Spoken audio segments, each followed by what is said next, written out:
잠깐 기도하고 말씀 나누도록 하겠습니다. 살아계신 하나님, 전능하신 주님께서 우리를 향하신 하나님의 놀라운 은혜와 그 사랑을 우리로 깨닫게 하사 아버지의 뜻을 온전히 알아갈 수 있도록 역사하여 주옵소서. 성령으로 충만케 하여 주옵소서. 은혜를 베풀어 주옵소서. 예수 그리스도의 이름으로 기도드리옵나이다. 아멘. 마이크를 좀 줄여주세요. 이거 너무 울려요 지금. 어차피 이걸로 들어가니까 이제 좀. 안 울려요? 네. 예, 오늘은 오른편의 일과 왼편의 일이라는 제목으로 함께 은혜를 받고자 합니다. 오늘 3절 말씀에 보면 너는 구제할 때에 오른손이 하는 것을 왼손이 모르게 하라 이렇게 말씀하고 있죠. 도대체 이게 무슨 말인지, 그리고 우리가 지난주에 은밀한 것으로 구제하라고 했는데 그 은밀한 것이 대체 무엇인지 좀 더 안으로 들어가서 보도록 하겠습니다. 여러분, 우리는 지난주에 하나님께서 하늘의 진리인 사랑을 이웃에게 전해줄 때 주의해야 될 것을 먼저 가르치려고 말씀하셨죠. 그런데 그 내용이 뭐였습니까? 보이는 것. 사람의 눈으로 보고 확인하고 세상 사람들이 아는 것으로 하늘의 진리가 그거다라고 가르치려고 하지 말라고 주의하라는 거였죠. 우리가 복음을 전하면서 실수하는 부분들이 그런 부분이에요. 복음의 능력을 세상 사람들이 감동하거나 부러워하는 거에 초점을 맞춘다라는 것이죠. 그래야 그들이 복음을 잘 받을 수 있고 우리가 믿는 그 하늘의 복음을 모두가 알 수 있다라고 여기는 겁니다. 그러나 오늘 예수님은 그러한 세상 사람들도 볼 수 있는 것으로 진리를 전하는 것을 주의해라 라고 오히려 반대말을 하고 계시다라는 거 여러분이 명심하셔야 돼요. 우리가 계속 이 산상수훈을 보면서 무엇을 좀 배우셨어요? 진리는 하늘의 것이라는 거죠. 감추어진 거라는 거예요. 그래서 그 진리는 창세전부터 약속된 자녀들에게만 감지되도록 감추어 놓으신 비밀이라는 것입니다. 우리가 전에 한번 이 비밀이라는 단어를 함께 배웠죠. 미스테리.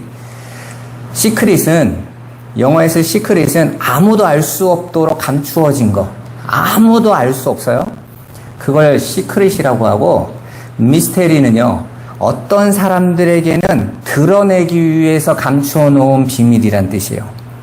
성경은 항상 미스테리라고 하죠. 누군가에게는 가르쳐 주려고 그들만이 전달받는 비밀인 거예요. 그래서 창세전에 택한 백성들만이 그 진리에 눈이 열리고 그들만 그 진리를 알아볼 수 있는 겁니다. 그런데 오늘날 많은 교인이 세상 사람들도 인정해주는, 또 그렇게 인정받을 수 있는 내용을 가지고 복음을 증거하려고 해요. 그래서 많은 분들이 증거가 필요하다, 증거, 표적 이런 걸 요구하는 것, 대부분의 내용이 뭡니까? 모두가 알아보는 것, 모두가 알아보는 세상의 힘들, 세상 사람들도 좋아하는 가치들, 이런 것들을 전하고, 또 세상 사람들이 인정하는 도덕적, 윤리적인 삶, 이런 거에 포커스를 자꾸 맞추고 있는 거예요. 성경은 거기에 대해서 아니다, 주의해라 라고 말씀하고 계시는 겁니다. 여러분, 지금까지 오랫동안 교회를 어지럽혔던 신학이 번영신학입니다. 미국을 중심으로 시작된 이 번영신학이 전 세계에 복음의 증거인 것처럼 전파되어서 사실 전 세계의 교회가 방향을 잃어버린 거예요. 번영신학이 예수 믿는 자들에게 주어지는 복으로 탈바꿈되면서 참 교회들이, 정말 하늘의 것을 봐야 되는 교회들의 시선을 완전히 잃게 만들었어요. 여러분, 성경 어디에 예수를 잘 믿으면 성공하고 병도 낫고 승승장구하고 만사형통하는 그런 번영에 대한 증거들이 기록되어 있습니까? 오히려 예수 때문에 박해받을 것이다 이렇게 말씀하고 있죠. 그 사랑을 전하면, 진리를 전하면 이웃과 원수가 될 거다라고 말씀해주고 계시잖아요. 대체 우리는 지금 무엇을 복음이라고 생각하고 가고 있는지 여러분 정말 진지하게 생각해 보셔야 되는 거예요. 본문은 그렇게 진리에 대해서 비진리에 있는 자들은 절대로 알 수 없는 것이 진리다라는 것을 말씀해 주고 있는 거예요. 오늘 말씀에 말하는 오른손, 왼손은 오른편, 왼편으로 해석하는 것이 훨씬 나은 방법이에요. 성경에서 오른편은 항상 진리의 편을 가리킵니다. 진리, 바른 이런 뜻이에요. 왼편은 그 진리의 반대편, 진리의 비진리의 편을 가리키는 단어로 쓰여져요. 그래서 성경은 항상 구원받은 자들은 어디에 세우시죠? 오른편에 서 있다라고 말씀하세요. 좌측으로 서, 우측으로 서 이런 내용이 아니라 옳은 자리에 서 있는 자들이란 말이에요. 왼편은요, 심판받을 자들이 서는 것을 보게 됩니다. 마태복음 25장 31절에서 우리 46절 한번 보도록 하죠. 여기 있는 말씀은 제가 좀 요약을 해 놓은 거예요. 우리 이 네모칸 안에 있는 말씀을 같이 읽어보도록 하겠습니다.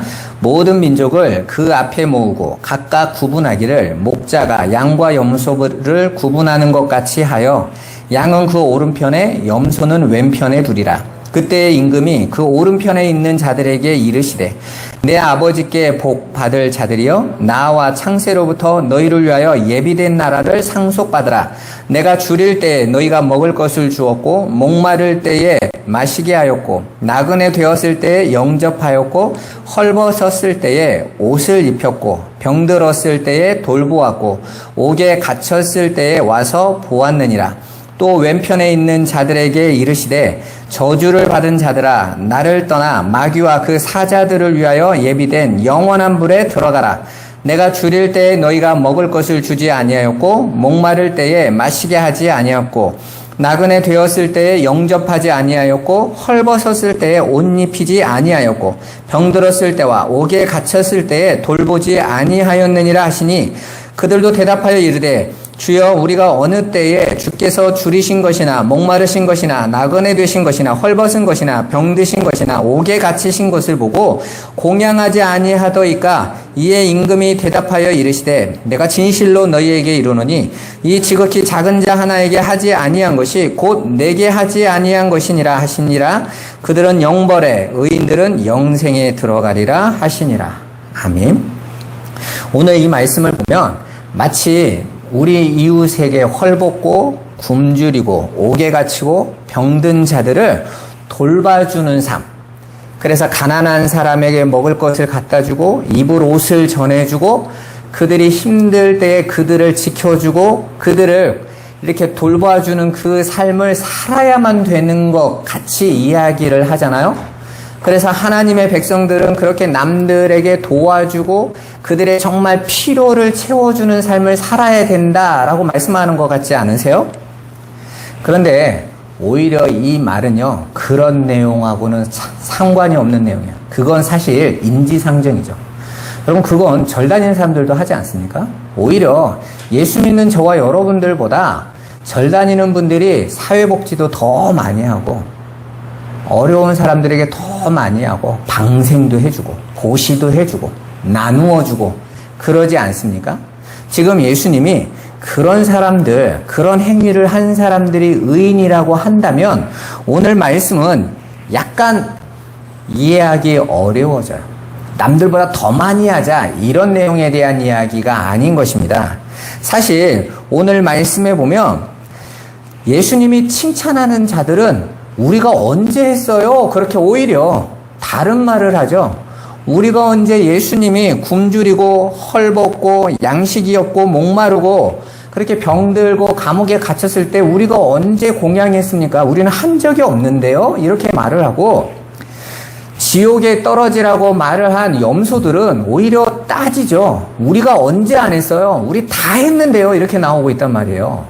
그러니까 우리 지금 보기에 있는 육신의 눈으로 사람들이 인정해주는 배고픔을 채워주고 또 허기를 벌거벗음을 입혀주고 옥에 갇힌 걸 도와주고 돌봐주고 또 병든 것을 위로해주는 이 육신적인 내용이 아니라는 것을 금방 알 수 있죠. 여러분, 왜 의인들은 자신들이 해놓은 행위가 아무것도 없다고 부정하고 있는지를 생각하셔야 돼요. 여러분, 사실 이건 의인들이 겸손해서 그런 게 아니에요. 의인들은 그들의 삶에 부어지는 하나님의 은혜 외에는 생각나지 않아요. 자신들의, 우리가 계속 말씀 받으면서 뭘 느꼈습니까? 하나님의 은혜가 쏟아진 자들은 자신들이 죄인임을 늘 기억한다고 그랬죠. 바울처럼 오라 나는 공고한 자로다. 이 사망의 몸에서 누가 나를 건져내냐. 다윗도 마찬가지죠. 나는 죄 중에서 태어났구나. 내가 내놓는 게 죄밖에 없구나. 그러니까 내가 내놓을 게 아무것도 없는 자기 부인의 자리에 있는 자들은요, 내가 한 게 아무것도 있을 수가 없는 거예요. 거기에 하나님이 값없이 부어주신 그 은혜, 그 사랑, 그 긍휼 외에는 의지할 수 없었고, 그 삶에서 그 하나님의 은혜와 긍휼만 붙들고 그것만 감격하고 온 사람들이에요.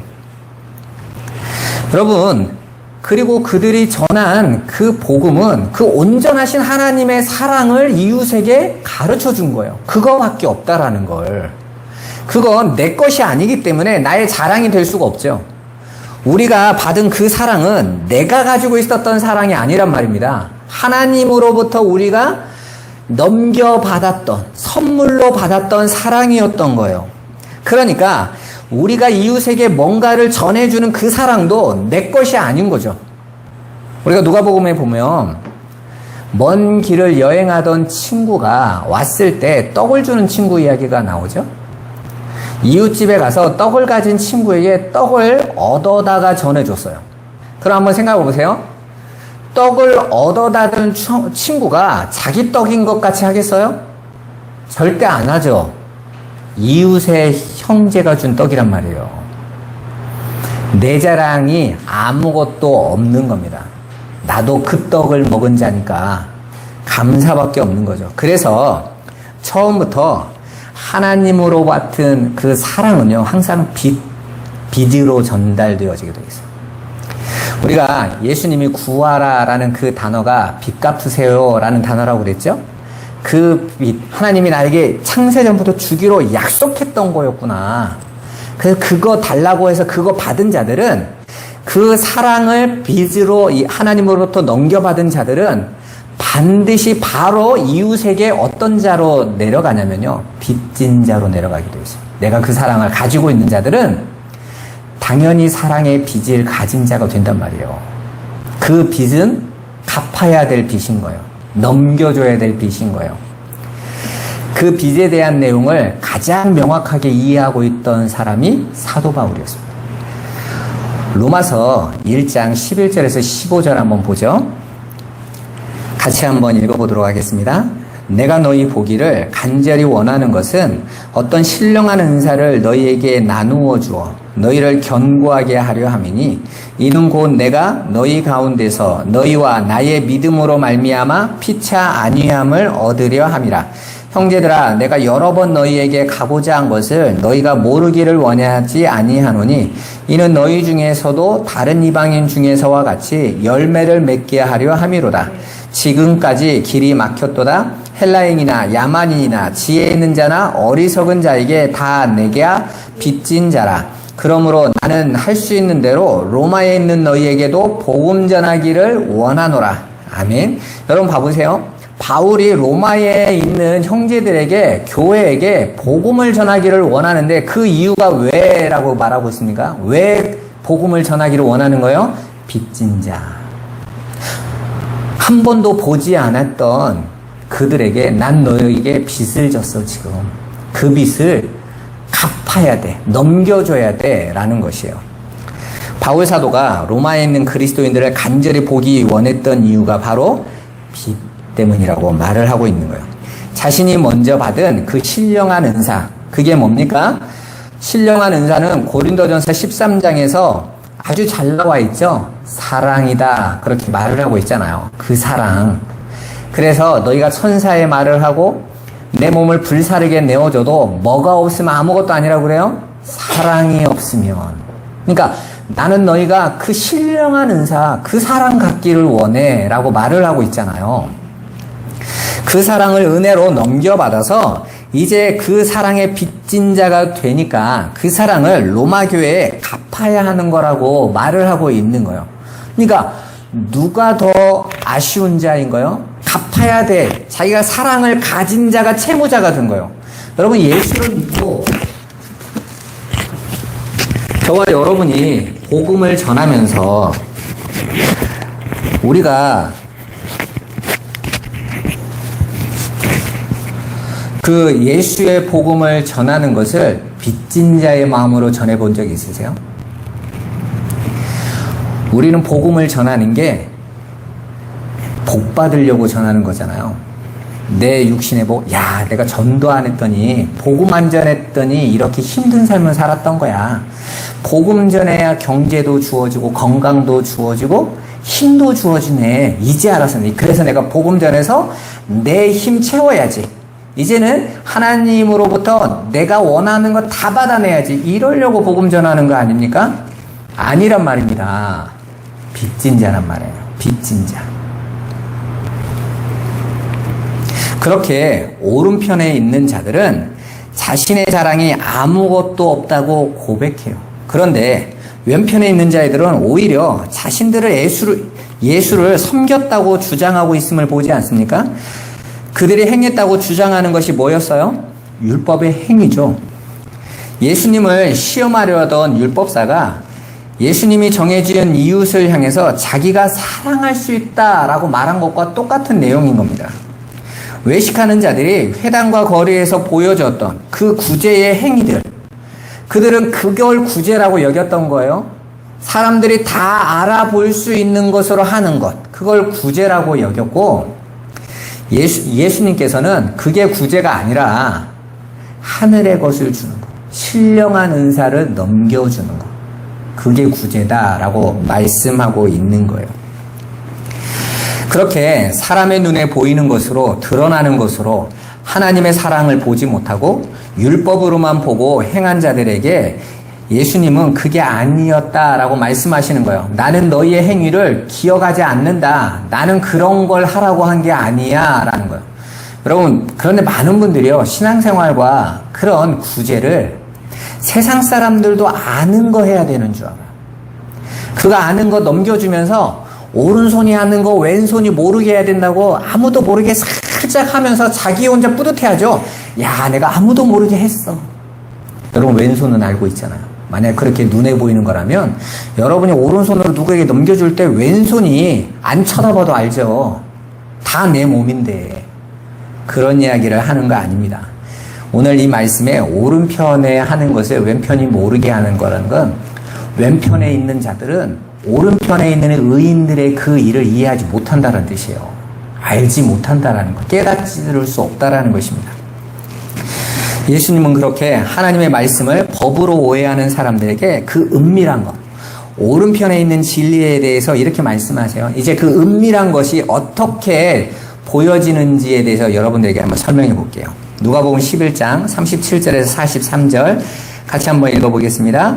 예수께서 말씀하실 때에 한 바리새인이 자기와 함께 점심 잡수시기를 청함으로 들어가 앉으셨더니 잡수시기 전에 손 씻지 아니하심을 그 바리새인이 보고 이상히 여기는지라. 주께서 이르시되 너희 바리새인은 지금 잔과 대접의 겉은 깨끗이 하나 너희 속에는 탐욕과 악독이 가득하도다. 어리석은 자들아, 겉을 만드신 이가 속도 만들지 아니하셨느냐? 그러나 그 안에 있는 것으로 구제하라. 그리하면 모든 것이 너희에게 깨끗하리라. 화 있을진저 너희 바리새인이여, 너희가 박하와 운양과 모든 채소의 11조는 드리되 공의와 하나님께 대한 사랑은 버리는도다. 그러나 이것도 행하고 저것도 버리지 말아야 할지니라. 아멘. 예수님께서 어떤 바리새인의 식사 초청으로 그 집에 가셔서 식사하기 전에 손을 씻지 않으셨어요. 그랬더니 바리새인들이 예수님의 행위를 보고 경악했습니다.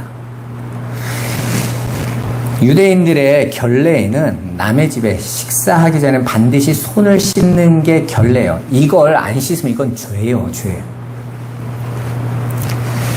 그런데 예수님이 그 메시아라고 불려지는 자가 와가지고 그런 율법의 기본조차도 안 지키고 있다라고 여기니 바리새인들이 얼마나 놀라겠어요. 여기 말씀에 이상히 여겼다라는 말은요, 경악했다라는 말이에요. 깜짝 놀랐다라는 말. 말도 안 돼. 어떻게 저럴 수가 있어? 이런 뜻이거든요. 그러자 예수님이 그들의 반응을 아시고 그들의 행위가 겉만 깨끗이 하는 것이라 말씀하시면서 이렇게 말씀하세요. 하나님이 겉을 만드신 분이 속을 만들지 아니하셨겠느냐라고 말씀하세요. 그러니까 겉에 있는 것은 속의 내용을 담고 있다라는 거예요. 율법에 하나님께서 율법을 준 것은 율법의 겉이 아니라 율법이 담겨 있는 속, 그 내용을 가르치기 위한 것이고, 또한 속이 깨끗하면 겉이 어떻든지 깨끗하다 인정하신다는 내용이에요. 그러니까 겉의 것만 신경 쓰니라고 너희가 정말 속은 버리는구나, 속의 내용은 깨달으려고도 하지 않는구나 라고 지금 말씀하고 계시는 거예요. 그러면서 예를 드신 게 뭐예요? 11조였어요. 11조. 오늘 말씀해 보면 너희가 내놓는 그 11조 얘기를 갑자기 끊으세요. 바로 그 11조를 목숨같이 여기고 열심히 하고 있던 이스라엘 백성들에게 그들이 겉으로 하고 있는 그 11조의 삶이 담고 있는 내용, 속을 보지 못하고 있는 행위에 대해서 가르쳐 주시려고 하는 거예요. 여러분, 원래 여기에서 말하는 11조에 박하와 운양과 모든 채소라는, 이 채소라는 단어는 허브라는 뜻이에요. 허브. 이건 다 분향단의 향신료의 재질들이었어요. 그러니까 하나님께 바쳐지는 것에 대한 내용을 말씀하시려고 말씀하시는 거예요. 11조는 이런 것만 내는 게 아니라 그 당시에는 모든 걸로 냈어요. 그런데 일부러 예수님께서 그 분향단의 내용물을 말씀하고 계시는 것은 그것으로 그들이 내놓는 행위가 하나님 앞에 겉으로만 드러날 뿐이지 사실적으로 안 보인다라는 것을 보이려고 하고 있는 거예요. 여러분, 예수님이 뭐라고 말씀하십니까? 그들이 열심히 11조는 들여놓고 정작 겉으로 내놓는 것은 내놨으면서 사실은 그 안에 담겨 있는 의와 사랑은 버렸다. 이렇게 지금 말씀하고 있죠. 속에 있는 것. 11조가 담고 있는 진짜 내용은 뭐라는 거예요? 의와 사랑이라는 거예요. 원래 11조라는 것은요, 10의 하나, 10분의 1이라는 뜻이 아니에요. 10의 대표라는 거죠. 여러분, 이스라엘 백성들이 12지파 중에 하나님께서 그 중에 한 지파를 대표로 뽑아서 하나님의 것이라고 정하셨죠? 그게 레위 지파 아닙니까? 그러면 10분의 1이면요, 12분의 1로 내야죠. 그런데 10분의 1로 레위 지파를 받았다라는 것은 대표에 대한 이야기지 10분의 1은 무조건 하나님께 내고 10분의 9는 너 가져라는 뜻이 아닌 거예요. 여기서 열은 당연히 십계명을 가르치는 거예요. 그 십계명이란 말은 직역을 하면 계명의 열이란 뜻이에요. 그러니까 10개의 계명만 있다라는 것이 아니라 어마어마하게 많은 그 계명이 있는데 그 계명을 열로 축약해 놨다라는 거예요. 그러니까 이 계명은 열은 서로 조합이 시작되어지면요 무수히 많은 계명이 있는 거예요. 그런데 그 계명을 열로 나눈 거예요. 열로 대표해서 말씀해 주신 거예요.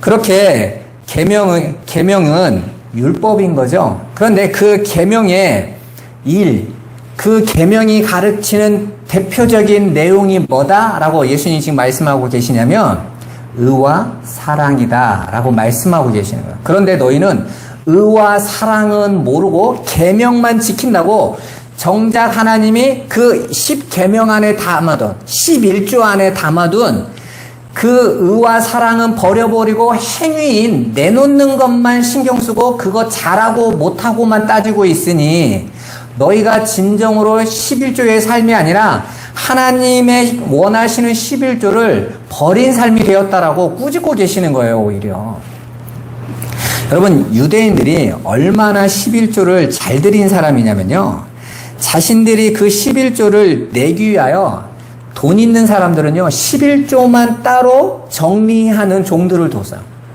그러니까 곡식을 거두면요, 11조가 혹시 안 될지 몰라서 곡식을요, 10개 중에서 9개 세고 하나 빼고 일을 시켰다니까요, 곡식을. 11조를 정확하게 드린다고? 우리 같으면 12조가 드리면 어때요? 더 넉넉히 놓으면 아무런 문제가 없잖아요. 그런데 그들은 문자 그대로 10의 2를 무조건 내놔야 된다라는 것으로 율법을 지키겠다고 그런 일들을 했단 말입니다. 그리고 나서 자신들은 11조를 잘 지켰다, 그걸 자신들의 의로 붙잡고 있었단 말입니다. 그런데 예수님은 그게 아니야 라고 지금 말씀하고 계시는 거예요. 그래서 예수님은 이렇게 말씀하시죠. 너희가 하나님의 말씀을, 계명을 정확하게 알고 그 의와 사랑을 온전히 깨달으면 그게 하나님 앞에서 11조다라고 말씀하시는 거예요. 그래서 예수님께서 11조로 하나님 앞에 바쳐진 거예요. 그러므로 무엇을 나타냈다고 그래요? 하나님이 우리를 향하신 사랑을 확증하셨다, 이렇게 말씀하고 계시잖아요. 말라기서 3장에 보면 8절에서 10절에 이런 말씀이 나옵니다. 사람이 어찌 하나님의 것을 도적질하겠느냐? 그러나 너희는 나의 것을 도둑질하고도 말하기를 우리가 어떻게 주의 것을 도둑질하였나이까 하는도다. 이는 곧 11조와 봉헌물이라. 너희 곧 온 나라가 나의 것을 도둑질하였으므로 너희가 저주를 받았느니라. 만군의 여호와가 이르노라. 너희의 온전한 11조를 창고해드려 나의 집에 양식이 있게 하고 그것으로 나를 시험하여 내가 하늘문을 열고 너희에게 복을 쌓을 곳이 없도록 붙지 아니하나 보라. 많은 교회에서 11조 잘하라는 이 말씀을 사용하죠. 하나님의 것을 도둑질했다. 그분들은 것이라는 단어로 밖에는 이해를 못해요. 이게 원어를 살펴보면요, 하나님을 도둑질하고 나를 도둑질했다라는 뜻이에요. 그러니까 하나님을 도둑질하고 나를 도둑질한 게 뭡니까? 하나님을 이용해서 11조를 거두어 드리는 것, 오히려 반대 얘기인 거예요. 11조를 안 내는 게 도둑질이 아니라 11조를 통해서 하나님을 이용해서 11조를 거둬들이는 게 도둑질이라고 말을 하고 있는 거예요. 그 안에 있는 내용과 의와 사랑은 놔둬버리고 내놓는 봉헌물만으로 하나님의 것을 따지고 있었던 자들이 대제사장들이었어요. 그래서 유대인들이 매년 3번씩 절기에 올 때마다 부지런히 11조를 바치도록 한 겁니다. 자신의 수입에. 그것으로 열심히 힘을 쌓았던 거예요. 그리고 그거 안 가져오면 도둑질, 이렇게 말을 했는데 하나님은 오히려 너희가 나를 도둑질했다. 그러니까 11조의 도둑놈들은 누구냐면요, 제사장들이었던 거예요. 여기서 말씀하는 도둑놈들은 하나님의 이름을 빙자해서 가져가려고 했던 거예요. 사람이 어떻게 하나님을 도둑질하느냐는 것이죠. 하나님 그 진리의 것을 거짓으로 탈바꿈시켜서 잘못 전해서 사람을 끌고 가는 것, 그게 도둑질인 겁니다. 10계명의 도둑질은 그 얘기하는 거예요. 내 이웃의 것을 도둑질하지 말라라는 말은요, 그 내용인 겁니다. 도둑질. 11조와 헌물은 제물로 바쳐져 마땅한 가짜 장자인 우리를 대신해 하나님께 바쳐진 하나님 자신을 말하는 거예요. 11조라고 번역된 이 단어가 남성 단수이고 헌물이라고 번역된 단어가 여성 단수예요.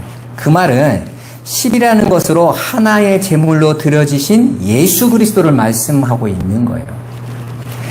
그가 바로 하나님을 도둑질하는 자들을 살려내는 하나님의 11조에 있는 겁니다. 다 죽어야 될 자들을 대신해서 하나님이 10의 1을 내놓은 거예요. 그게 바로 예수 그리스도시죠. 그리고 그 예수 그리스도로 말미암아 어떻게 됩니까? 그 죽어야 될 도둑들이 다 살아나는 거예요. 그래서 예수님 우편의 강도가 구원받게 되는 겁니다. 예수가 11조로 드려져서. 그 의미를 깨달은 자들은 그 예수로 내가 살아서 내 안에 그 예수가 사셔서 이제 내가 11조가 됐구나. 그 삶에 감사하고 기뻐하는 삶을 살아가는 거예요. 그들에게는 더 이상 하나님과 내가 동계산의 관계가 아닙니다. 한국교회는요, 11조를 너무 오해하고 있어요. 그래서 내가 받은 재산의 10분의 1을 들여서 하나님이 나한테 시비 걸지 않도록 사용하는 용도로 쓰고, 또는 그 11조를 통해서 나를 더 부유하게 만드는 도구로 사용하려고 말하고 있는 거예요. 그들은 그 11조를 전혀 오해하고 있는 거예요. 완전히 오해하고 있는 거예요. 오히려 그 예수 그리스도로 말미암아 11조를 깨닫지 못하고 물질로만 내놓고 있는 자들은 오늘 예수님이 꾸짖고 있는 바리새인들처럼 껍데기 제물만 드리고 있는 거예요. 그러면서 자신의 의만 증명하고 살아가는 겁니다, 여러분. 성경에서는 11조 이야기가 가장 먼저 나온 것이 아브라함이 멜기세덱에게 바쳤던 11조예요. 그 멜기세덱이란 이름은 말라크 짜다크라는 단어의 합성어입니다. 말라크는 왕이라는 뜻이고 짜다크는 평강이라는 뜻이에요. 그러니까 멜기세덱은 의의 사자, 평강의 사자, 평강의 왕 이런 뜻이거든요. 그렇게 의의 사자가 되면 그게 바로 10의 대표인 11조가 되는 거예요. 히브리서에 보면 히브리서 저자가 내가 너희들이 못 알아들을까봐 멜기세덱 이야기는 못하겠다 그러잖아요. 그게 뭔 말인지 너 이거 모르잖아. 그러니까 이해할 수도 없다는 이 세상 안에서. 그런데 아브라함은요, 이해했단 말이에요. 그 11조가 뭔지. 그렇게 하나님 앞에 그 10의 1로 대표로 오신 예수 그리스도의 사랑을 온전히 받으면, 우리가 지난 5장에서 뭘 봤습니까? 너희가 하나님의 온전하신 같이 너희도 온전하라 라고 그랬잖아요. 그 사랑을 온전히 깨달아서 내 안에 온전히 깨닫게 되어지면 우리가 10의 1이 되는 거예요. 하나님이 받으시는 그걸 온전한 것으로 하나님이 인정해 주신다니까요. 그렇게 온전한 자가 되면 그가 멜기세덱인 거예요. 멜기세덱. 성도는 11조와 헌물을 통해 그 하나님의 의와 사랑을 깨달아야 했던 것인데 11조에만 묶여서 열심히 희생제사만 드리고 있더라는 거예요.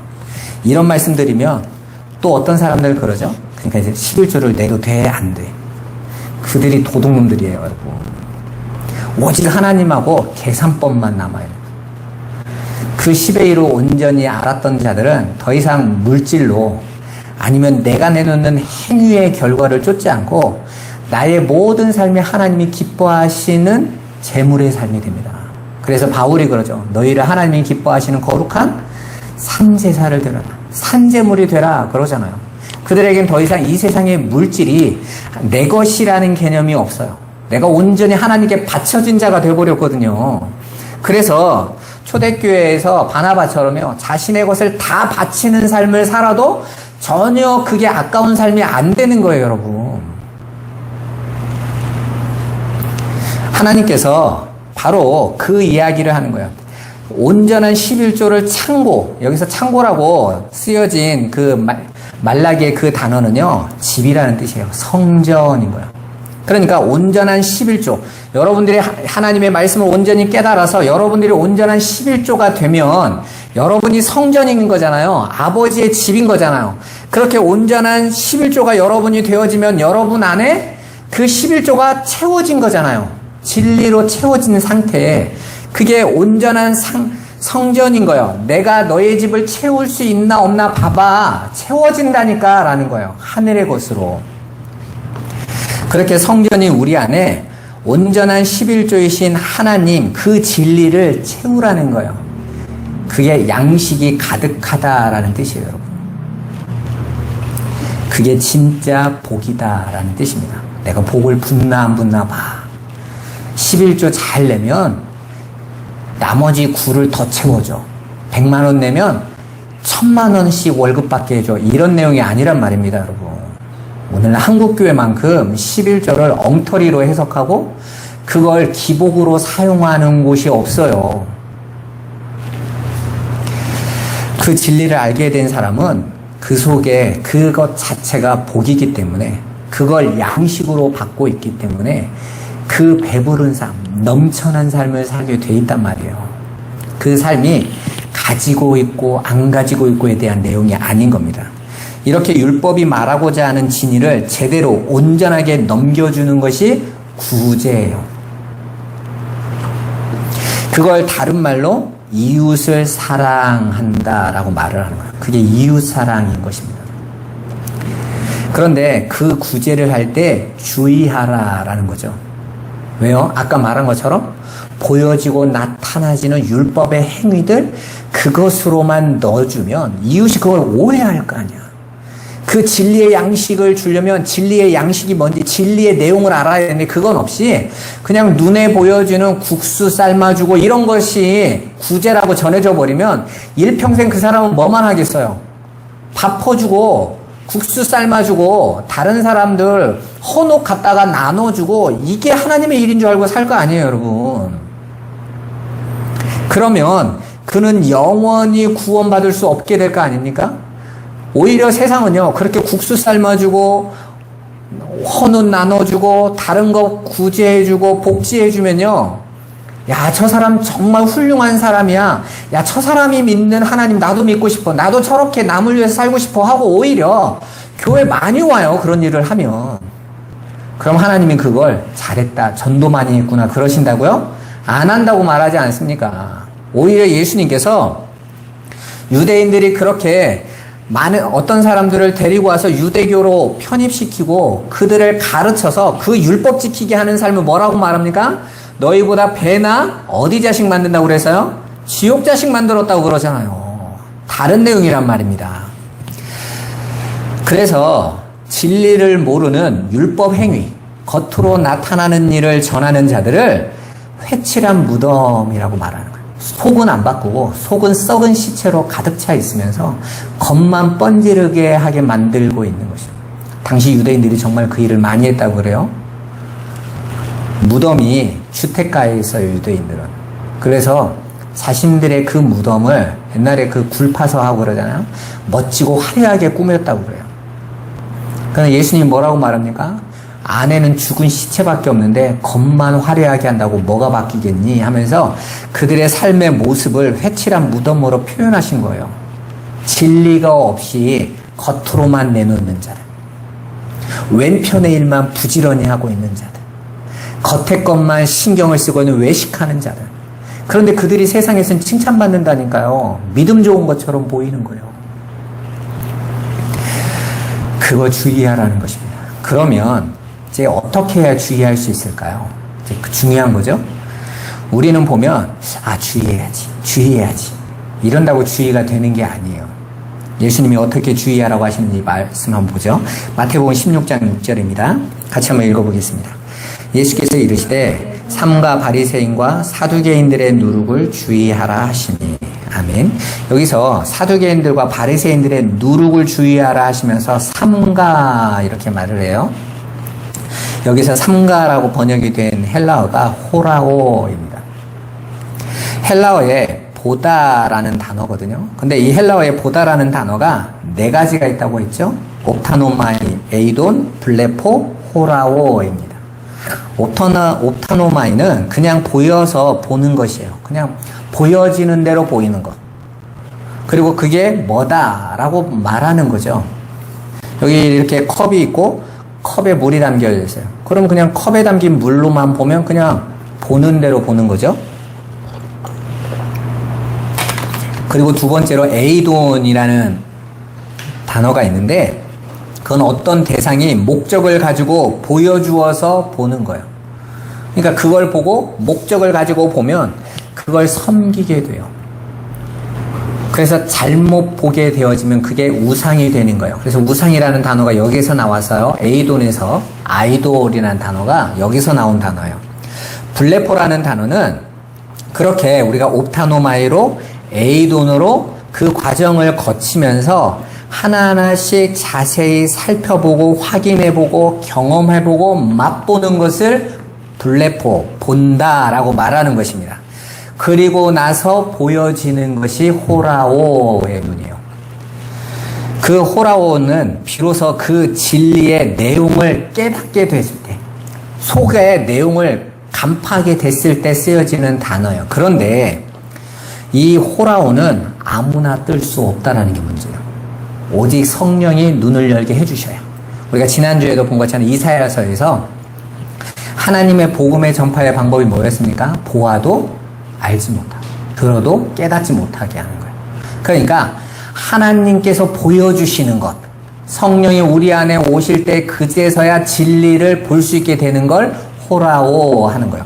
그렇게 호라오가 되어지면 바리새인들과 사두개인들의 누룩이 뭔지를 주의하고 눈치챌 수 있다라는 거예요. 아, 이거구나 라는 거예요. 그러니까 여러분, 성령을 받지 않으면 이 세상이 던지는 누룩이 뭔지를 못 깨닫는단 말입니다. 오히려 그게 좋은 거라고 따라가게 돼 있다라는 거예요. 우리가 예수도 전하면서 세상으로도 인정받자, 이게 무서운 누룩이에요, 여러분. 바리새인과 사두개인의 누룩보다 오늘날 이 번영신학의 누룩이 훨씬 더 무섭습니다. 여러분이 쫓아가고 있는 거 아닙니까? 개인주의로 가는 거. 그렇게 삼가 그 진리에 대한 내용을 깨닫게 되고 아버지의 마음을 사랑으로 알게 되어지면 그게 보는 거거든요. 그러면 주의할 수 있게 된다라는 거예요. 제자들이 예수님이 3년 동안 복음을 전하실 때 못 깨달았죠? 그 내용이 무엇인지 알지 못했어요. 그런데 예수님이 진리를 가르치시고 다시 설명해 줄 때 제자들이 그제서야 아, 그랬다고.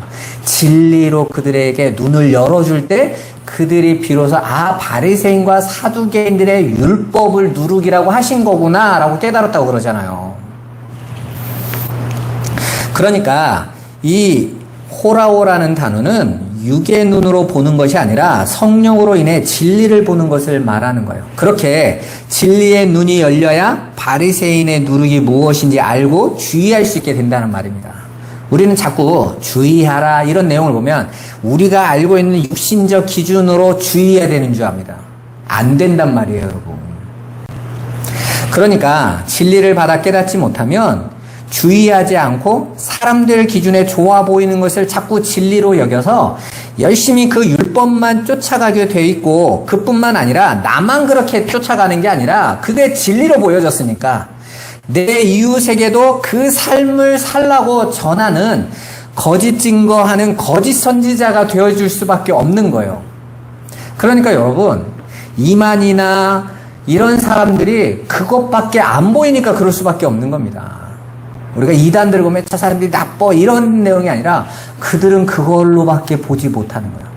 오늘날 이슬람을 가지고 있는 그 이스마일이라는 사람이 전했던 그 내용도 진리를 전혀 보지 못하고 있으니까 인간 편에서 내놓는, 인간 수준에서 최고의 가치와 의를 내놓겠다고 한 게 그렇게 극단적인 사람을 죽이는 걸 아무렇지도 않게 여기는 이슬람인 거예요. 우리가 공산주의 사상을, 공산주의자들을 통해서도 뭘 봅니까? 자신들의 공산주의를 이루기 위해서는 사람 몇백 명, 몇천 명쯤은 죽이는 것을 정당하다고 여겨요, 여러분. 이슬람도 마찬가지죠. 폭탄으로 남을 죽이는 걸 알라의 뜻이라고 그러지 않습니까? 언제 하나님이 그렇게 요구하셨어요? 오히려 하나님은 자신이 십자가에서 10의 1로 죽으셔서 우리를 구원하시는데 그 의와 사랑을 내놓으셨는데 그 의와 사랑은 못 보고 행위만 보니까요, 누가 더 열심히 하는지만 쫓아가는 거예요. 이제 왜 우리가 그렇게 진리를 힘써 알아야 하는지 아시겠죠? 여러분들이 왜 그렇게 하나님의 말씀을 부지런히 배우셔야 되는지 아시겠죠? 정말 힘쓰셔야 돼요. 여러분, 하나님 말씀에 여러분 귀 기울이셔야 돼요. 기도하셔야 됩니다. 구하셔야 되는 거예요. 그리고 온전한 것으로 구제하셔야 돼요. 그냥 조금 사람들 다 하는, 우리 항상 비교되는 거 싫죠? 야, 불신자도 이렇게 사는데 우리도 이 정도는 해야 되지 않아? 아니에요, 여러분. 우리는 진리를 줘야 되는 거예요. 오른편의 것을 줘야 되는 거예요. 그렇게 옳은 것으로 진리로 구제하시기를 힘쓰시기 바랍니다. 이제 명절이 왔습니다. 우리 형제들을 만나거든 옳은 것을 주세요. 오른편의 것을 보여주세요. 그걸 전해주세요. 그게 참된 구제입니다. 승리하시기를 주님의 이름으로 축원합니다. 기도하겠습니다. 살아계신 하나님 감사합니다. 아버지, 오른편의 일을 왼편에 있는 자들은 알 수 없는 그 은밀한 것으로 구제할 수 있도록 사랑하는 우리 성도들을 눈을 열어주시고 하나님의 뜻을 깨닫게 하여 주옵소서. 진리 안에 온전히 서도록 역사하여 주옵소서. 아버지, 우리에게 믿음을 더하시며 우리에게 정말 영의 눈을 열어주셔서 아버지의 뜻을 마음으로 온전히 받아서 아버지 앞에 온전히 서게 하여 주옵소서. 우리가 떨어져 있지만 진리 안에서 함께 나누어지는 귀한 예배가 되도록 이끌어 주옵소서. 예수 그리스도의 이름으로 기도드리옵나이다. 아멘.